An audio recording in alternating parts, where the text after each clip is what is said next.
I'm excited to introduce our guest, Barri Leiner Grant, the founder and chief grief officer of the Memory Circle. In 2019, Barri created this unique space to support those learning to live with loss, transforming her longtime career in journalism into a dedicated mission as a certified grief coach and educator. Barri blends her rich background in storytelling with training in yoga and meditation, crafting meaningful, science-based healing modalities for individuals, support circles, and even workplace trainings. Her compassionate work has earned recognition from outlets like The Washington Post, Psychology Today, and Maria Shriver's Sunday paper. Her journey is deeply personal. After the sudden loss of her mother, Helen, in 1993, and more recently, the passing of her father, Neil, after a decade with dementia, Barri channels her own experience of grief into helping others find hope and healing. So let's make time for Barri and grief.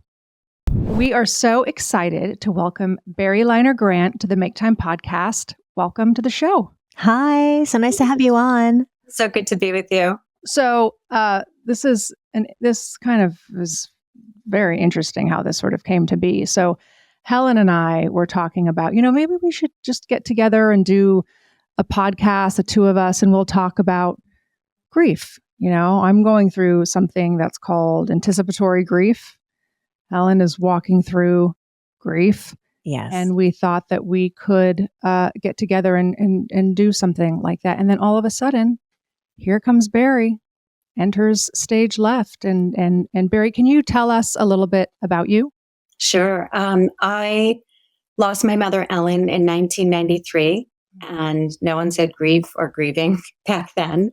So I just returned to work. And then over the years, I realized what I really could have gained from paying attention, from tending to my grief. And I became super curious about it. I was a journalist and worked at the Chicago Tribune at the time. And with that kind of curiosity and knowing that there were so many people out there who had experienced loss, that I felt like I was the only one who had lost a mom.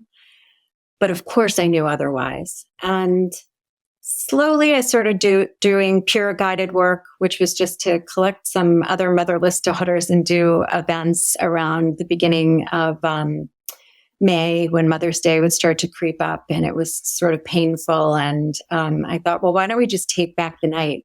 And then people came in whispers and said, do you think you could do this for child loss? And do you think you could do this for father loss? And do you think you could? And I thought, well, I better get my training on. And so I did several certifications. Which is so fascinating. What I learned along the way is that most clinicians and doctors don't have any professional grief training in their programs. Sometimes it's an elective in death and dying, which really surprised me. So trainings upon trainings, I, in earnest, left my full-time work and created what I call the Memory Circle, which is a virtual space and also in-person space where we meet one-on-one, and also in grief support circles that support death and non-death loss. Oh, I have to take a deep breath here. So you were just saying that you were a motherless daughter, and it just kind of dawned on me that I'm a daughterless mother. And, I've never kind of turned that around right there. So, I'm just really grateful that you're here. This is a, people don't talk about grief. It's not normalized. And until you get there, you really don't understand the levity of just the void that exists around grieving. And so I'm just really excited that you're here on the show to talk with us today. The first thing I would say that is a practice that I've grown accustomed to is, what is your daughter's name? Bella. Bella. Thank you for sharing. Yeah, I used to say very hurriedly, like, my mom died. Like, I didn't want to make anybody else sad. And these conversations were not happening freely. We're such a grief illiterate society, and we're so avoidant of anything that, might make anybody else sad.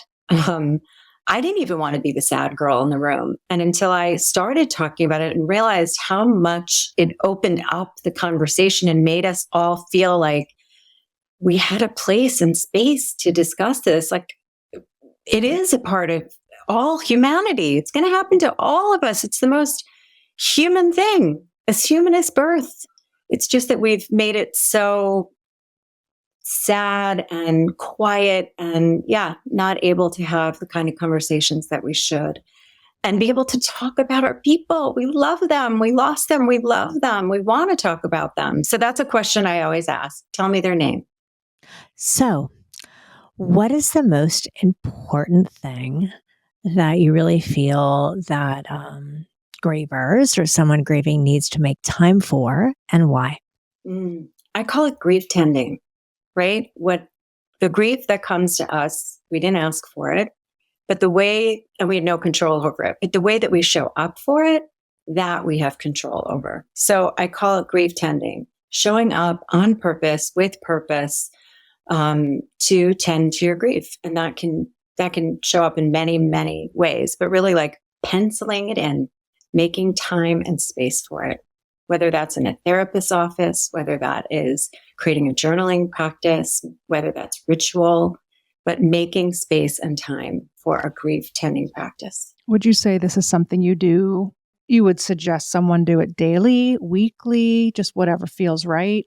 I think it's whatever feels right to you. I think it's very hard in acute grief. It's very hard in the early days of death loss. I would say it's very hard.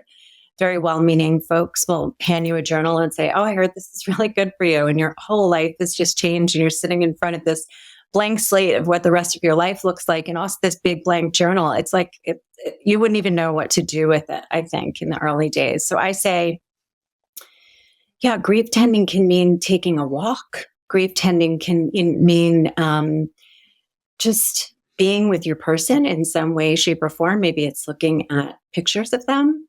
Maybe it's listening to music. There are so many ways. So when I say showing up for it in some way, sometimes it's just setting an alarm so that, or penciling it in so that we do make time, dedicated time. Because as you both know, if you don't tend to it, it will come to you. It will come out sideways. It will come out maybe in unhealthy ways.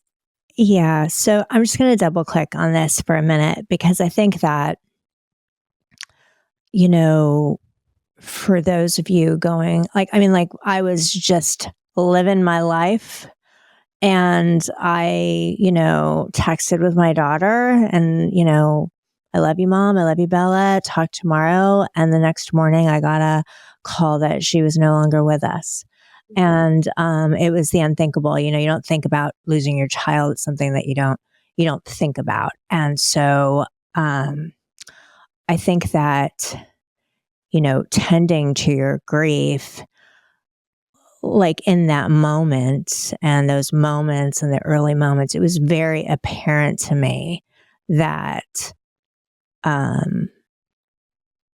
was like completely broken. And the person that was the helper, the strong person, the reliable friend, the like rock for so many people in my life, I was that girl that you called, and so like the first thing in my journey was I needed to let people help me. And it was very apparent that like I needed to just allow people to help me.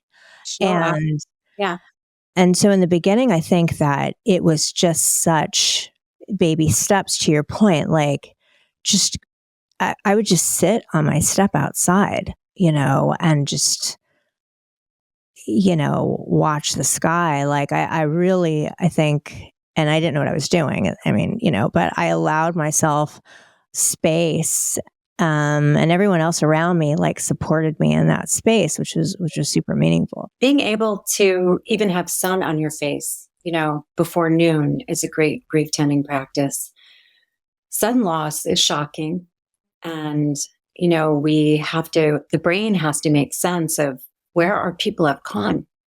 Every single day, we're used to them coming through the door or calling on the phone. And so, our brain really has to catch up to, not accepting that this loss, especially the loss of a child, it's such an out of order loss. But accepting that it has happened. And that takes a long time. Yeah. Yeah. I mean, it's been incredible to watch Helen on this journey, and to see how far you've come and where you still are, right? Which is fine, you know? But when I look at you now, Helen is the reliable friend. She is the one that you call. But sometimes I feel like it's important for you to have people continue to show up for you and help you, because I think that is definitely needed, because you do give off that, like, I got this. But I think that has sort of unwrapped you and opened you up to be able to be helped and to be loved and cared for. It's so hard to ask for help when you're that. I'm that girl. I'm that girl. And I'm still, because I worked my way through a grief that people saw. I was probably the first of anyone that anyone knew who had lost a parent so young. I was in my 20s. My mom was 50. And then you become the person that people want to know, how did you do it? And it's something you learn to live with. It's not something you get over. It's not something you go around. It's not something you beat. It just is something that you go through, and you learn to live with that. I always say it's sort of like a cardigan.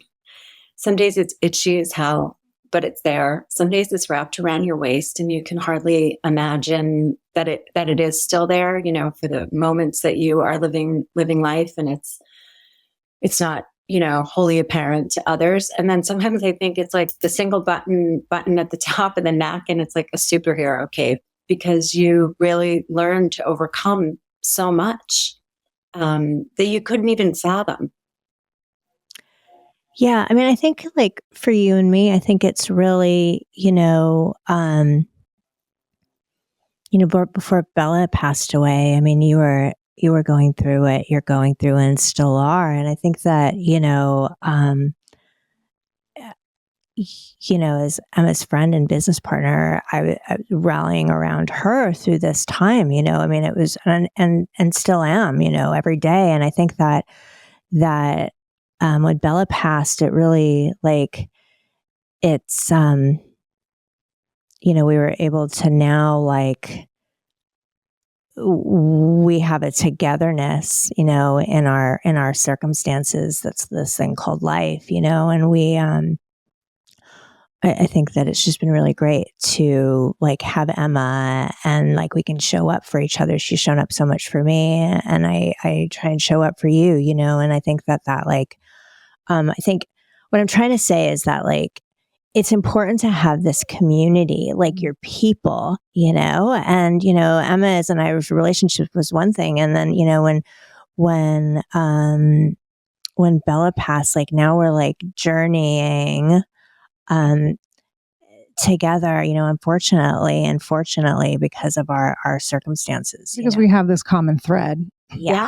And I think the community part of it is so important that's why I think it's so beautiful to be able to talk about our grief and what we're feeling, so that we can bring others into it because there is nothing better than having a community around you, and you don't feel so alone and isolated. You can speak with others and you feel a part of, and can, like, our grief is different, but I get Helen, and I know she gets me, and there's something really beautiful and unifying about that. How profound. I mean, we need to be seen, heard, and witnessed in our grief. Bottom line, nobody can do this alone. Nobody should do this alone. And yet so many do. And so I always call group work a wisdom exchange. You two are so lucky to have already known each other and to have been able to see this on such a deep level, right? You already had that fondness for one another and that openness and the safety that you created. And we don't often find that, right? We feel like we're not going to be able to show up as our 360-degree self at work. if we let somebody know, if we have those days where we're falling apart. Like, I wish we could call into work greasy, like we do like a common cold, because we deserve it. We deserve it. We don't know. We don't know when these waves are going to come, or these dates on the calendar, that death anniversaries and doctor's appointments and birthdays and holidays, and maybe just a trip to the grocery where you see your loved one's favorite food, for goodness sake. We just don't know. We just don't know. It's so overwhelming. And I always say group, and what you guys just explained is kind of a wisdom exchange. Like, I may not have the words, but somebody else may. And I can hear what you say and see myself in your story. Or perhaps it's somebody that's a year ahead or 3 years ahead. And, I say I'm a hope dealer, because someone else can just see hope, that there's hope down the line, that there's hope, that there will be joy, that there will be life, that there will always be grief, and there will always be loss, and there will always be missing Bella. And there will always be the wish that we are not living with enormous memory loss. And it's life-changing and life-altering. But that there is still joy. I always say that we can hold it in both hands. We touch joy, and we can know joy, and we can see that there is a full life, even with grief on board. Yeah. I mean, I always say, like, in the very beginning, I mean, like, joy finds you. You have to kind of be open for joy to find you, and it will, if you're able to, like, be open for it. It took a little bit of work for myself personally to get to that, like, after the shock and the initial trauma and all that was that. But, then, joy started, coming in, and like what we do at Make Time, it's something that gives me joy. I find joy in the work that Emma and I do. I think that we should get into the tip part. Like, how are some tips that people can do grief tending? If you can give, we always love to ask for 3 really actionable things that our listeners can do that will, that can help. If you have any of the dates that I was saying on the calendar, let's say you have a big anniversary date on the calendar, and you can get ahead of either reframing that day or making a plan for that day. It doesn't matter to me if you absolutely ditch the plan, but having some autonomy, some control, something that you're looking forward to ahead of the day, whether that's surrounding yourself with, a good friend. Maybe, on my mom's birthday, we buy something at discount. She was like an Olympic discount shopper. And so we buy something discount on her birthday. We've completely taken back the night on Mother's Day, and we celebrate on Saturday. It was really, really hard for us. It's a very difficult day for so many. So I say, make a plan ahead of the day. I will always and forever think that writing is one of the greatest tools. Being your own story witness, finding a safe container. Journaling is a way of expressing yourself that is profound. It is a way of connecting also with a loved one. You can write to them. As you were saying, how hard it is sometimes to know the joy is there. I say sometimes just make a list of delights. Sometimes folks ask grievers, like, keep a gratitude practice. And sure, there's lots of good, shiny science about how good that is for you. And I'm sure there are things that we can all be grateful for. But I always feel like that's such heavy lifting to ask a griever for. And so I say, just a list of delights. So that first sip of coffee, that, whatever it is. And I think once you notice delight, you can notice more. Like, delight begets delight, just as you were saying. If you see joy, you can see it again. And it's just those small things.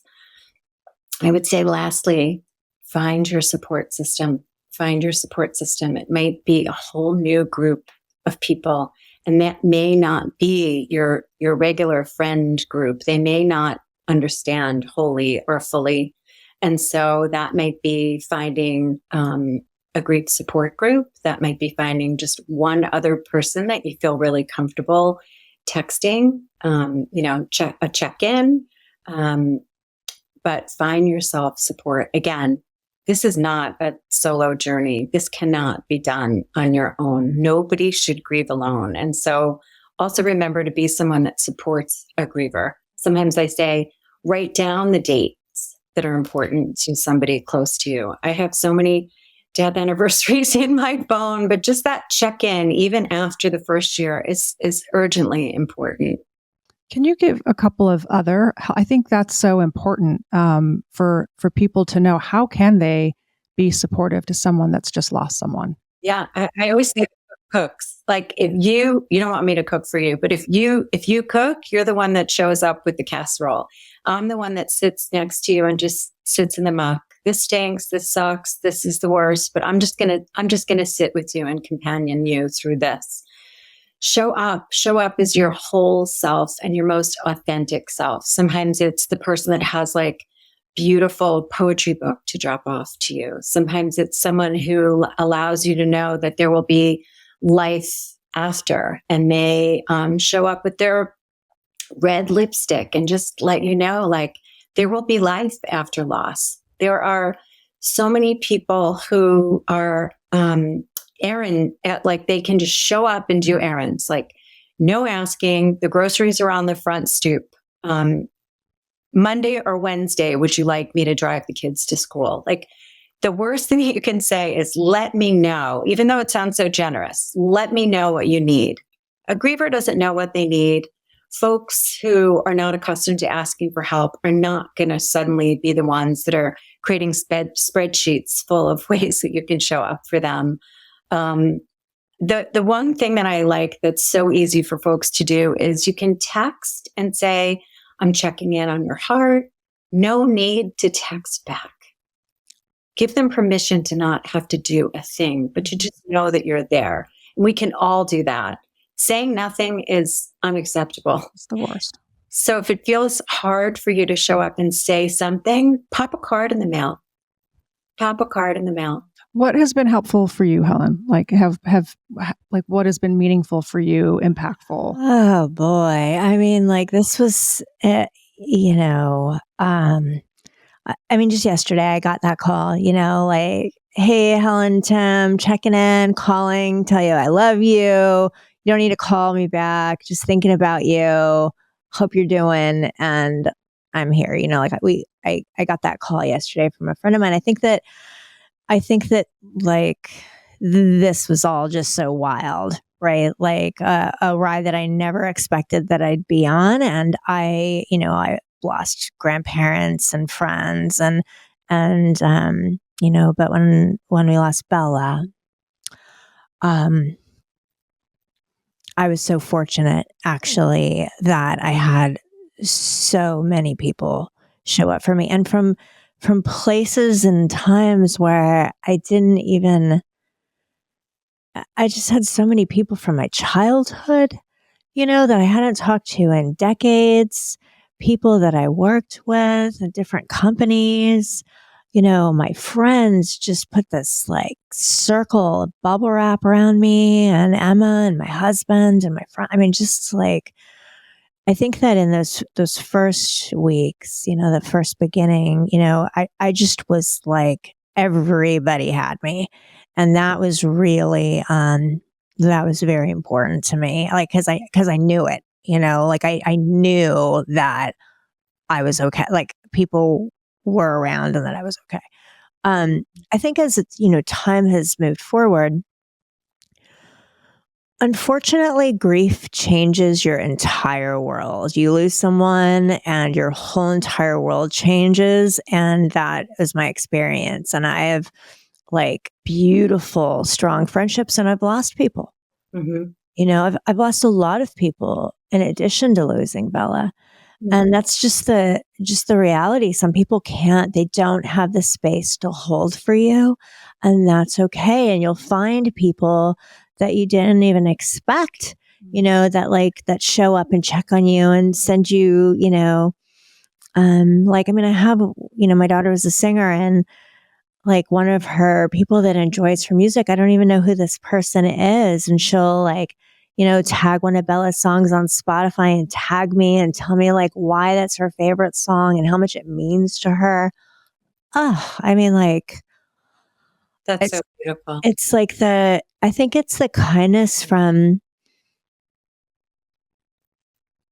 people that I don't know, that I find like Become friends, and some friends become strangers. It is so true. And a lot of it depends on how we understood grief in our life. Some of us have experienced a loss, and for good or bad, we become accustomed to being able to sit with it, being able to hold space. And others, like I said, they're so uncomfortable with you being uncomfortable or having been changed, or they can imagine or can't imagine experiencing what you've experienced. And quite often we hear that. I don't know what I would do. And I always say, well, it's a good thing it's not you. Like, it's the most selfish way that somebody could show up. Of course we can't imagine. Nobody wants to imagine this, but there's just so many people that can't even sit with the discomfort. And it's sad. People that you depended on, that you thought would be there in a pinch, it becomes very different. And you become very different on the other side of your loss. It sort of shakes everything into this new cosmic shift of what really is important, the most important in our lives. I think, to answer Emma's question, I think that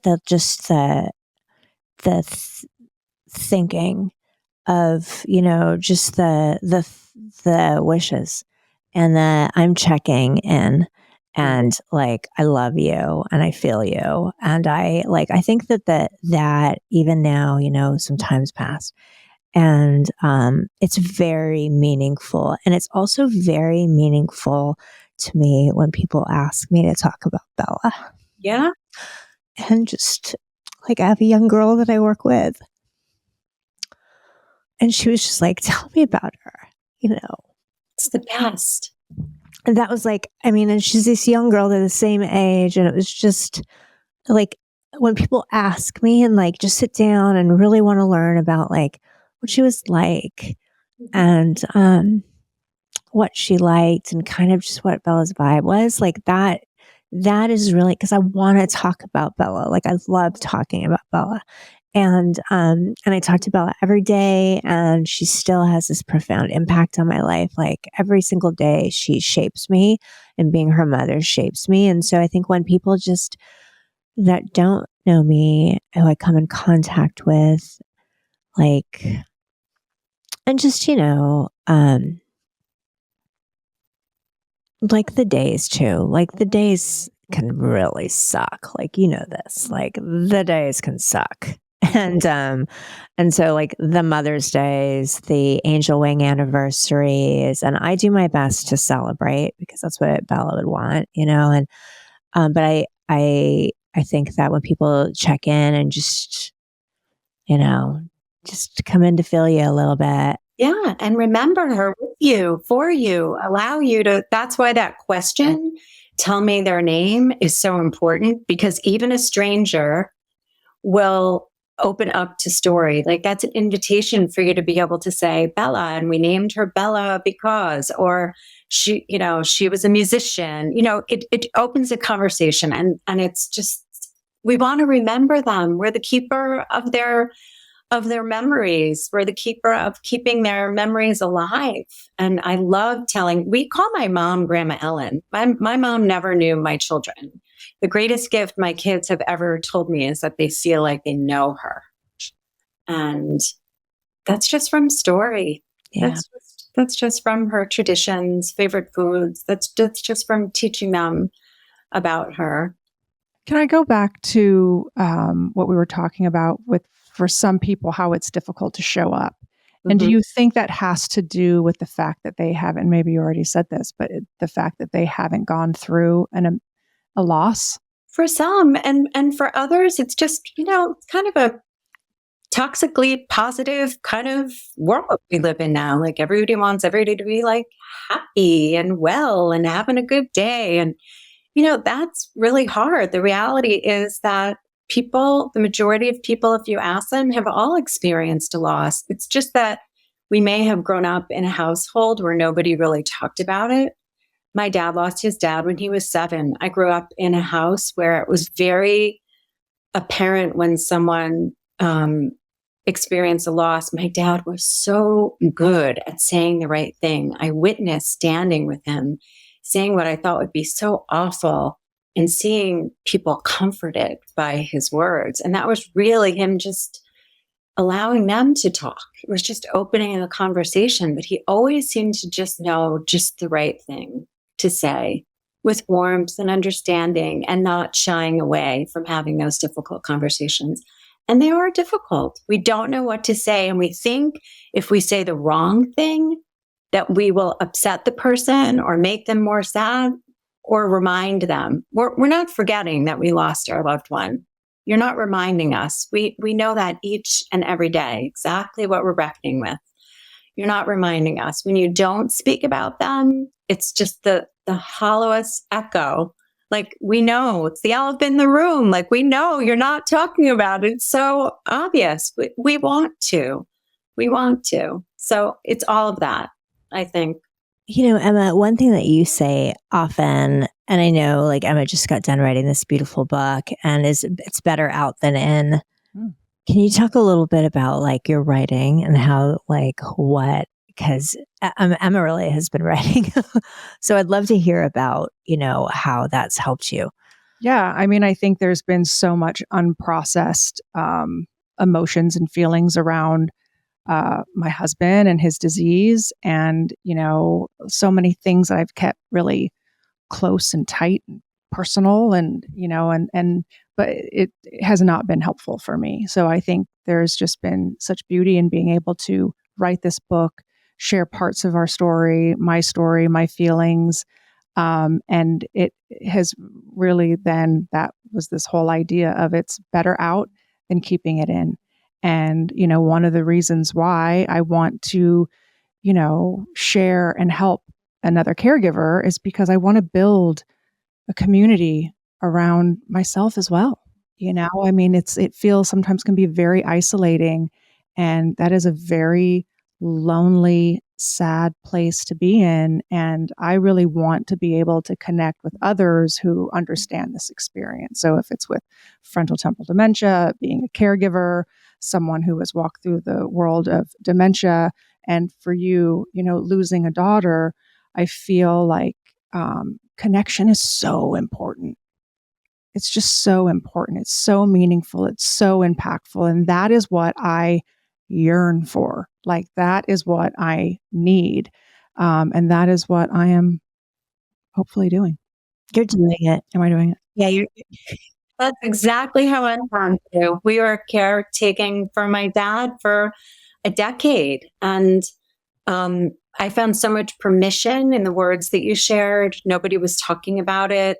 No one was talking about, you know, anticipatory loss. You know, we're grieving while we're caring for our loved one, and they're very much alive. And we often don't have a minute in the day to be supported because nobody has died. A lot of people don't recognize this as a time of great grief.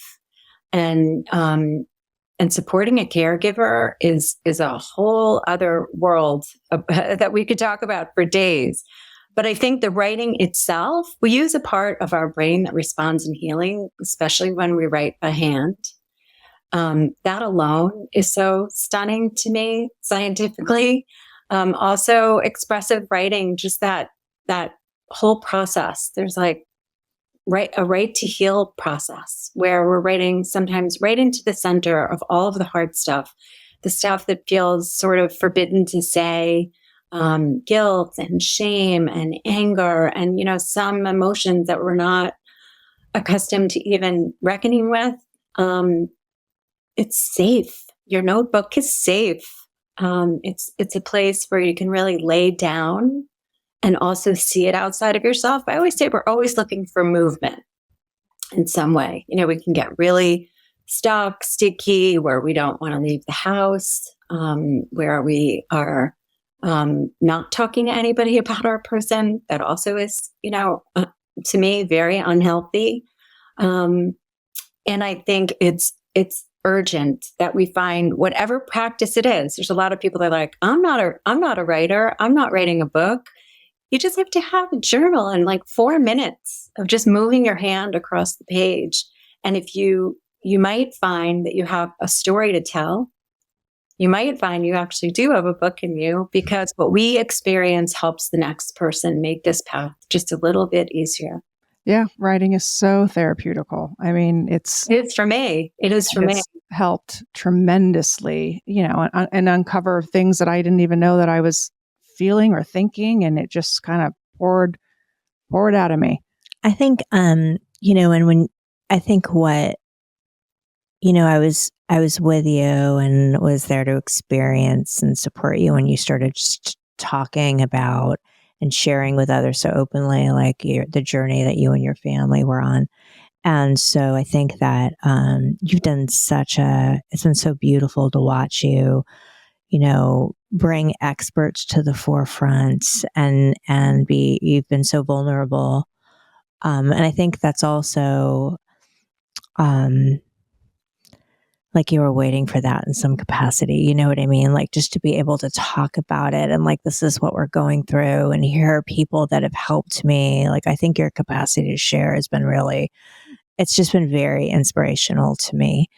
And it's helped me to be like, okay, like I can talk about this. Cause, you were talking about like, you need to tend to your grief. And I'm an extremely busy person, when Bella was alive, since Bella's left us and on her journey. And so that like that penciling the time in, I mean, I've been going to therapy every single Wednesday for the last, year and 3/4. And that is my time. And I know every week that I have that time, and I think about what I'm going to share in that time. I start putting my what my grief week has looked like together. And I know that I have this place and this beautiful therapist where I can like share it there, leave it there, and then get back into it. And that's what I do. Yeah, that's exactly what grief tending does, though. If I know I have 4 minutes, 6 minutes, 15 minutes, whatever it is you do to set yourself up, sometimes I light a candle and I do a little bit of writing and then I blow the candle out. And that's my time to be with it. Maybe it's a crying time, maybe it's the therapist's office, whatever that is for you. But I think when we do make that space, we allow it to take up space in our lives so that it doesn't come over us. And it still will. It's just a way, like you said, you think all week, where am I going to put this? Something comes up, you're like, oh, on Wednesday, this is what I'm going to tell her. That can also go in the notebook. I always say, like, how is my grief today? Can be your daily prompt. And all you need to do is write down, how is my grief today? Could be a few words to check in. It's not how long you spend. It's that you do spend a little bit of time just checking in. Where is it showing up in my body? Yeah, tend to it. You got to tend to it. Yeah. Love that. Yeah. I'm going to double click again. Go. So I think also planning. I mean, I know that like you're so there for me. Like Emma's always like, okay, what are you doing on Thanksgiving? Like what's going on? Like talk to me about it. And I mean, I need to make a plan to go into a Sephora, right? So like, I mean, it's something that I enjoyed with my daughter. And I mean, I'm like, hey, Bella, like we're going into Sephora. This is the mission, because I can't find myself like meandering around a Sephora. Like I'll just completely lose it. Right. So like I have a plan. I know like I need to get mascara, a face wash, whatever. And then we're getting out of there. And then also, for the days, and I really like my friends, Emma and my husband, and I have to shout out to Tim here. Like, I mean, he has filled every weekend, every moment, every spare minute of time that, to just make sure I wasn't wandering. And I think the planning and having planners around you, is so important when you're walking through this. And penciling in that next thing to look forward to is also, it's also grief tending, all of those things. What can I look forward to? And you may put it in the calendar. It may feel like ask me. I might not show up, but please ask me, invite me, plan with me. I want to be included. I still want to be invited. People also make up whether or not you want to go run an errand with me at the mall because you're going to run into young friends of hers, or ask me. Don't make those decisions for me either. Continue to ask me, or ask, if I know that's hard for you, I'm going to ask you if you want to go to Sephora. Do you need company? Yeah. If I know that's hard for you, if I was around the corner, that's what I just heard that. And that's what I would do with you and for you. Let's go together. Yeah. And by the way, I didn't actually know that. I don't know why I didn't know that about you, but we were in New York a couple of months ago and I needed to go to Sephora. Yeah. And Helen was like, we're going into Sephora. We're going to go get you the hair things that you needed. And she rallied. We went in and we got out, and God bless her. Helen you can rally for your people. I can't rally. She's incredible. I'm so proud to be her friend. So proud to be your friend. Let's do this one. Barri, what are you not making time for that you're going to commit to making more time for today? My book. Oh. Yeah. I've written many about things that are outside of the grief space, from what I say was from chapter 1, about design and collectibles. And I definitely have what I call the memory circle monologues up my sleeve, where I want to take everybody's grief stories, death and non-death stories, and bring them forward. And almost like the vagina monologues, but make it grief, where we can read each other's stories. They can be read aloud and others can witness them. And I think, just like the two of you are saying, we often don't have a circle. Many don't have a circle around them. I have client after client that has no one. They have me. And sometimes, my widow's group, they don't even have their emergency contact has changed. I've landed. I'm taking off. I've landed has changed. I think seeing a little nugget of something in someone else's story that you can see yourself in, I think that's the camaraderie that you're saying. So whether or not it is actually a group around you, sometimes it's just those words, like those Me Too moments where you're like, oh, I feel that way too. And you feel this sense of relief and also this beautiful sense of connection. So I'm really going to make a concerted effort. I write a lot about grief for clients. I write a lot about my mom. I write a lot to my mom. That's one of my grief tending tools. I write to her so that I can include her in my day-to-day. I want her to know what's going on. And that's a really connective way of keeping her alive for myself. The book. I love a book. I love a book too. And I have to say, from someone who's out there, the nuggets that I get from people that have written books about grief have been very meaningful to me. And I'm a big supporter. So I hope that when you write your book, I'd love to have you come back. We can talk all about it. So sweet. My grief books have grief books. I send people to memoir all the time, people's personal accounts. I think that's where you really, if you start there, I think you see that other people's stories, maybe it's just that they have survived the most unthinkable. And that is the hope. And that is all each day that we can ask for. A little bit of hope, a little bit of joy. And as that, I always say it's like a big black piece of paper. And you can punch even a pinhole and see that the light can come through, even in a pinhole. And my clients keep that visual with them because they're like, it's all it takes. Just a little bit of light. Just show me that can be, that I am in the world and still of the world, and that I'm going to be okay. I'm going to have this grief, and I am also going to be okay. It's a big, full life. I see you living it on social media, both of you, and inviting people into your story. It's so brave. It's so vulnerable. And it's the way that we can carry this, make this less of a shadowed, quiet, we're all going to grieve at some point. So let's talk about it. I'm so grateful to both of you that we're having this conversation. I can be teachers to others, help people, hold their hand. Yeah. So, for people who are learning about grief, going through grief, whether it's anticipatory or they've lost someone, or they just have, perhaps they've been carrying it around for so long. And how do they find you? How do they find me? I'm the Memory Circle everywhere. TheMemoryCircle.com, at The Memory Circle on Instagram. I answer all the DMs. I'm the mailroom. I want to be the one that meets you, that talks to you.